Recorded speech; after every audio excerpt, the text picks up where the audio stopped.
अस्सलाम वालेकुम, मेरा नाम है ज़ैन और आप सबका वेलकम है सोशल जस्टिस में।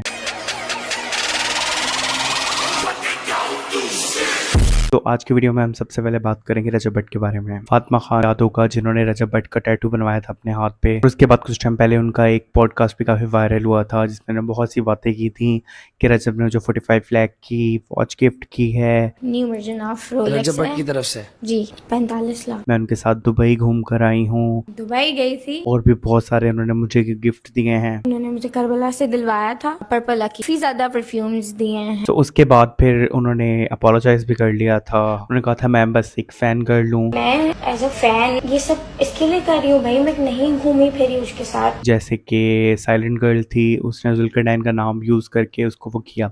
साइलेंट गर्ल के नाम से उसने भी एक मैरिड बंदे के नाम पे फेम लिया। तो खैर उन्होंने अपॉलॉजी कर ली थी, मुद्दा रफा दफा हो गया था। उसके बाद फिर उन्होंने कुछ टाइम बाद फिर पॉडकास्ट देने शुरू कर दिए। मतीरा को उन्होंने पॉडकास्ट दिया, कोर है उनको भी पॉडकास्ट दिया, काफी लोगों को पॉडकास्ट किया उन्होंने। उसी कुछ टाइम बाद रजब भट्ट ने स्टोरी लगाई कि एक बंदी का पोस्टमार्टम करना है, करते हैं। कहा था कि एक अदद औरत एक अदद जनानी है जिसका पॉडकास्ट चल रहा है और एक ही सवाल है रजब रजब, उसका पोस्टमार्टम कर दें। ना वो घर से निकलने के काबिल रहेगी, ना वो किसी को मुंह दिखाने के काबिल रहेगी और उसके बाद पॉडकास्ट और इंटरव्यूज भी बंद हो जाएंगे। उसके बाद फिर वो बंदी ट्रिगर हो गई। मेरा पोस्टमार्टम हो गया तो मैं तो घर से निकलने के काबिल ही नहीं बचूंगी। उन्होंने वीडियो लगाई कि अगर आप पोस्टमार्टम करेंगे तो मेरे पास ये बहुत सी चीजें हैं जो कि मैं डिस्क्लोज कर सकती हूँ। डर लग रहा है मुझे। जैसे ऑनलाइन वीडियो मैसेजेस का सिलसिला चल ही रहा था। इस दौरान रजब भट्ट से लाइफ में किसी ने पूछा कि आपने वाकई उनको 45 लाख की वॉच गिफ्ट की है, तो उन्होंने बड़ी एक प्रॉब्लमेटिक सी स्टेटमेंट दी। उन्होंने कहा कि इस तरह की लड़कियां तो 150 में मान जाती हैं, ये तो फिर आप बहुत ज्यादा बात कर रहे हैं। आप 45 लाख की घड़ी की बात कर रहे हैं, इस तरह की जो लड़कियां ना वो 150 पे मान जाती हैं। जिसके बाद वो ट्रिगर हो गई और उन्होंने पॉडकास्ट किए अगेन। पॉडकास्ट ने इंटरव्यूज किए, इंटरव्यूज में उन्होंने बहुत सारे खुलासे किए। शौकीन है ये इसका जेंडर तो नहीं समझ गए मैं, करीबी जो एक उनका जेंडर है। उन्होंने कहा कि रजब ने मुझे मिसयूज किया है, मेरा मकसद क्या था उसका? मिसयूज कामयाब हुआ? इसीलिए तो मैं आई हूँ। उन्होंने कहा हैदर की गर्लफ्रेंड थी जो कि मेरी दोस्त है, मेरी फ्रेंड वो हैदर शाह की गर्लफ्रेंड है। उसके थ्रू इन्होंने मुझे फर्स्ट टाइम देखा और वो स्टोरी देख रही थी, पता नहीं मोबाइल पे मेरी पिक्चर देख रही थी, स्टोरी देख रही थी, स्टेटस देख रही थी, साथ बैठे हुए थे भाई। वहां पे कहती रजब ने उनको देखा और उनको लव एट फर्स्ट साइट हो गया। तो उन्होंने कहा मुझे इससे प्यार हो गया, मुझे इससे अच्छा, ये थोड़ी सी स्टोरी मैं प्रॉपर आपको सुना दूं, फिर उसके बाद फिर प्रॉपर बात करते हैं। उन्होंने कहा कि इनको लव एट फर्स्ट साइट हो गया। इन्होंने हैदर की जो गर्लफ्रेंड है एलिजिडली, उसको कहा कि मुझे इस लड़की से मिलना है, इसको मुझसे मिलवाओ, मुझे इससे बहुत मोहब्बत हो गई है, ब्ला ब्ला ब्ला। खैर वो कहती हैं हैदर की जो गर्लफ्रेंड है, उन्होंने ये भी कहा कि उसने अपने ना शोल्डर पे टैटू करवाया हुआ है हैदर के नाम का। हैदर शाह की जो गर्लफ्रेंड है उसके यहाँ हैदर लिखा हुआ है। कहती जब मैंने हाथ पे करवाया था तो उसने शोल्डर पे करवाया था।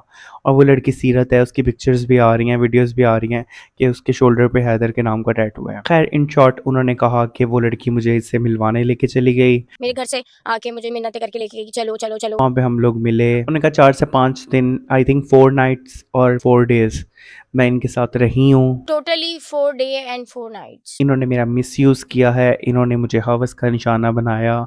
इन शॉर्ट उन्होंने सब कुछ खुल के बता दिया। निशाना बनती रहा बस का तो वो शरीफ है। आवाज उठा रही हूँ तो मैं कैरेक्टर लेस हूँ। उन्होंने कहा कि जो हैदर की गर्लफ्रेंड है, जो मेरी भी दोस्त है, वो एक किस्म का पिम का रोल कर रही थी। उनकी पिम बनी हुई थी। पिम का मतलब तो आप जानते ही बिल्कुल होंगे। ऐसे ही है। वो मुझे लेकर जाती थी बहला फुसला कर। मुझे बहन कह के वो उनके आगे ले गई क्योंकि वो उसकी दोस्त की गर्लफ्रेंड थी। ये तो छोटी सी बच्ची थी, इनको तो कुछ पता ही नहीं था, ये तो रोटी को चोची कहती हैं। खैर उसके बाद इन्होंने कहा कि जब रजब चले गए, इन्होंने मुझे शादी का झांसा दिया। इन्होंने कहा कि हम शादी करेंगे, इन फ्यूचर शादी करेंगे, तुम लाहौर सेटल हो जाओ। ये मेरी शादी तो जबरदस्ती हुई है ईमान के साथ, तो उन्होंने ये कहा था कि उनकी शादी जबरदस्ती हुई है तो मजबूरी में रह रहा हूँ। घर वालों के कहने पे की है की तो बेटा हूँ मैं उनका, ठीक है। रखनी पड़ती है। मैं तुम्हारे साथ शादी करूंगा, तुम लाहौर में सेटल्ड हो जाओ। इन फ्यूचर शादी करेंगे, तुम लाहौर सेटल हो जाओ। इसने कहा कि मेरे लिए एक फंक्शन भी अरेंज किया गया, जैसे कि इन्होंने अपनी शादी पे पैसे लुटाए थे। उसके बाद मेरे लिए एक फंक्शन रखा गया। इन्होंने प्रॉपर लाहौर से लड़कियां बुलवाई थी, सिंगर्स या डांसर्स। लाहौर से डांसर्स आई थी। जब उसने पूछा कि आपकी वो वीडियोस तो कोई वायरल नहीं हुई, इन्होंने कहा नहीं नहीं, इन्होंने मना किया था, सबके मोबाइल लेके वीडियोस डिलीट कर देते थे ये। वीडियोस बनाने नहीं देते थे ना लोगों को, और अगर बैठी भी हूँ तो सबके फोन चेक करके फोन वीडियोस डिलीट। इन्होंने बल्कि कहा कि जब मैंने इनकी वीडियो लगाई थी, वो जो आपने देखी होगी टैटू वाली, इनका मैंने वो वायरल कर दी, तो उसके ऊपर भी मुझे इन्होंने तशद्दुद का निशाना बनाया। थप्पड़ मारा उसी बगैर शख्स ने। इन्होंने कहा कि कराची आए थे दोबारा, वही मेरी दोस्त जो इनको पहले बहला फुसला कर लेकर जाती थी, वही दोबारा उनको फिर बहला फुसला कर लेकर गई। तो मेरी वही दोस्त मुझे लेने आई घर से नॉर्मली, वो हाईवे मिलना आई है, वो ठीक है ओके। उन्होंने कहा कि गाड़ी में रजब भट्ट था, रजब भट्ट ने हाथापाई की, हम गाड़ी में बैठे, मुझसे छीना झपटी हुई है, थप्पड़ मारा। मेरे फेस पे स्वेलिंग के निशान भी थे, मेरे पास पिक्चर्स भी हैं। मेरे पास उसका भी है कि मेरा ये पूरा नील पड़ गया। मैं सारी बातें फैक्ट्स के साथ कर रही हूँ, प्रूफ्स के साथ कर रही हूँ, मैं प्रूफ दूंगी, और मुझे इंसाफ चाहिए। अगर मैं ना बोलती तो वही अगेन जैसे समिया हिजाब का था, वुमेन कार्ड, सिंपैथी कार्ड खेलने की ट्राई की जा रही है। और लड़की आवाज ना उठाए, खामोश होकर बैठ जाए, लड़के की बात सुनती रहे, निशाना बनती रहे बस का, तो वो शरीफ है? मैं ये नहीं कह रहा कि इसमें रजब गलत नहीं है, रजब भी गलत है, बट ये बंदी भी इक्वली कल्प्रिट है। खैर इन्होंने कहा कि मेरे ऊपर तशद्दुद भी किया गया, मुझे हवस का निशाना बनाया गया और इसी चीज़ का मुझे इंसाफ चाहिए। अच्छा, फर्स्ट ऑफ ऑल मुझे ये बातें, कुछ बातें सही लगी, कुछ बातें बेसलेस लगी। मतलब कि ये जो अपने आप को वाइट वॉश करी है ना, शादी वगैरह वाला एंगल, ऐसा कुछ नहीं था। उन्होंने बुलाया था, ये गई थी और जो होना था वो हुआ था आपसी रजामंदी से, क्योंकि इनकी जैसी वीडियो थी, जितनी खुशी से ये बना रही थी अपार्टमेंट वाली, उससे साफ जाहिर हो रहा था कि कुछ गलत हो रहा है और दोनों ही इस चीज से मुत्तफिक थे। इन्होंने ये भी कहा कि ज़ारा के साथ तो इनका बहुत पहले का चल रहा था, ज़ारा मलिक थी, उसके साथ तो एक बहुत पुराना लंबा रिलेशन, बट वीडियोस अब वायरल हुई हैं। वीडियोस तो अभी वायरल हो रही है ना। उन्होंने कहा कि 2 मंथ मेरा भी रिलेशनशिप रहा। इवन होस्ट कह रहा था कि 2 मंथ बस। कितना देर आपका रिलेशन चला? 2 महीना बस। पहली बात तो ये यार, 2 मंथ के रिलेशनशिप में आप अगर फॉर एग्जांपल हम आपकी बात मान ही लेते हैं कि आप उसकी बातों में आ गया, मासूम छोटी काकी हो, आप उसकी बातों में आ गई, आप मतलब इस हद तक जा रही हो, फिजिकल हो रहे हो आप लोग, ये मतलब क्या हो रहा है? और उसके बाद अब आकर आप ये कह रही हो कि मैंने उसका नाम नहीं लेना, मेरी जुबान खराब हो जाएगी। तो रजब कट कर दीजिए, कोई मसला नहीं, वो मैं आप नाम नहीं लेना चाहती। वो घटिया इंसान, कुछ टाइम पहले ही आपने उसका नाम ले लेकर व्यूज़ लिए हैं।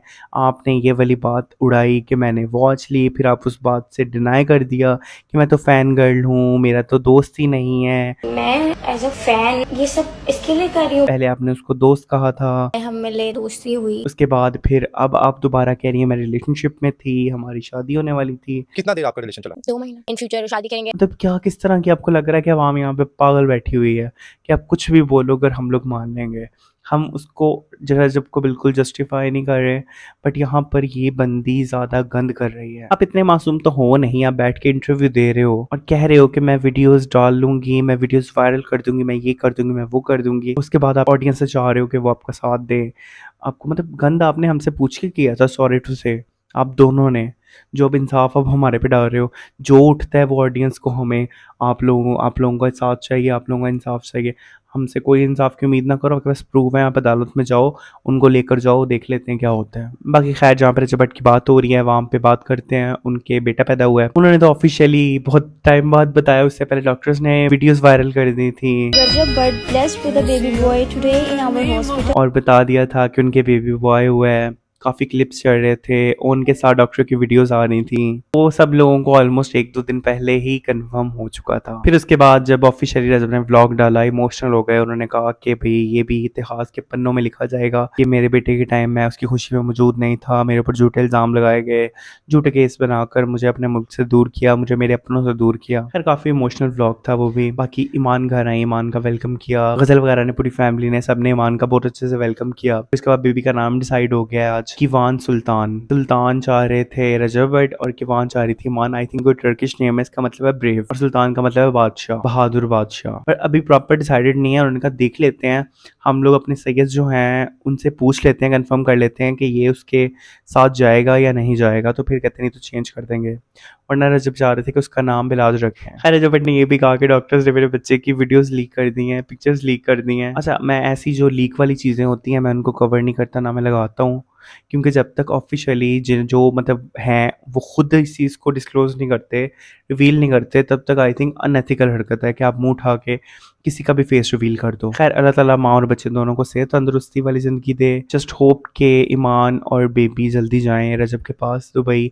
सुना था कि 2 मंथ बाद ये जाएंगे, फ्लाई करेंगे वहाँ पे दुबई के लिए, तो होप फॉर बेस्ट। खैर उसके बाद बात करते हैं सहर हयात की और समी रशीद की। सहर ने रिसेंटली Q&A किया, उसमें किसी ने पूछा उनसे, उन्होंने कहा कि समी भाई साहब का रिलेशनशिप नहीं है, क्या आप आयरा की सिंगल मदर हैं? उसके रिप्लाई में उन्होंने कहा we are no more together, but Aira का वही बाप था, है और रहेगा। इस बात में तो 1% भी कोई फ़र्क नहीं है। बाप के नाम से ही जानी जाती हैं बेटियां, और मैं अपनी बेटी को माँ और बाप दोनों की इज़्ज़त करना सिखाऊंगी इंशाल्लाह। जहाँ तक बात आती है आयरा के मिलने की, तो मैंने किसी को नहीं रोका और ना ही मेरे मना करने से कोई मना हो जाएगा। लॉस के मुताबिक जो डिसाइड होता है वही होगा, मेरे कुछ कहने या ना कहने से कोई फर्क नहीं पड़ता।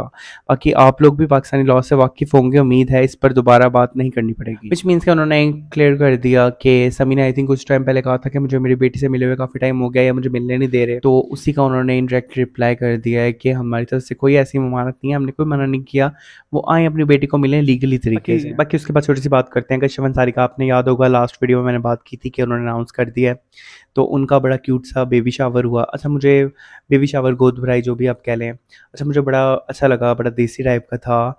उन्होंने मतलब वेस्टर्न कल्चर को प्रमोट नहीं किया, उन्होंने अपना गोद भराई ही रखा, बेबी शावर नहीं किया। तो वो उस चीज़ पे लोग उनको बड़ा अप्रिशिएट कर रहे थे।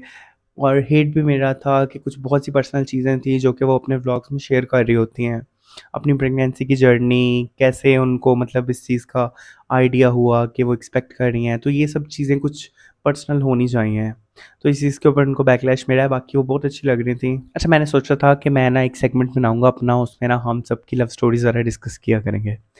मुझे आता है कि मैं प्रॉपर चैट जीपीटी से उसको बता देता हूँ कि ये इन्फॉर्मेशन है, आप इसके ऊपर मुझे डिटेल सेंड करें। तो मैंने चैट जीपीटी से कहा, मैंने इससे पहले भी जरनाब और लारेब की लव स्टोरी कवर की है, उसके बाद कमल और जुल्करनैन की है। उसमें मुझे बड़ा दिमाग खपाना पड़ा क्योंकि चैट जीपीटी बिल्कुल उल्लू है एक नंबर के। तो इस तरह मैंने एक रेप की लव स्टोरी का सोचा है इस बार। मैं उसको कह रहा हूँ और चैट जीपीटी आगे से मुझे कह रहा है कि ये लोग व्लॉगिंग करते थे दोनों इकट्ठे, और व्लॉगिंग के दौरान इन लोगों को प्यार हो गया और इन लोगों ने अनाउंस कर दिया कि हम लोग शादी करने वाले हैं। Are you serious? मैं उसको बता रहा हूँ गधे, ये एक जगह जॉब करते थे, वहाँ पर इकरा कमल होस्ट थी और ये बैक कैमरा होते थे।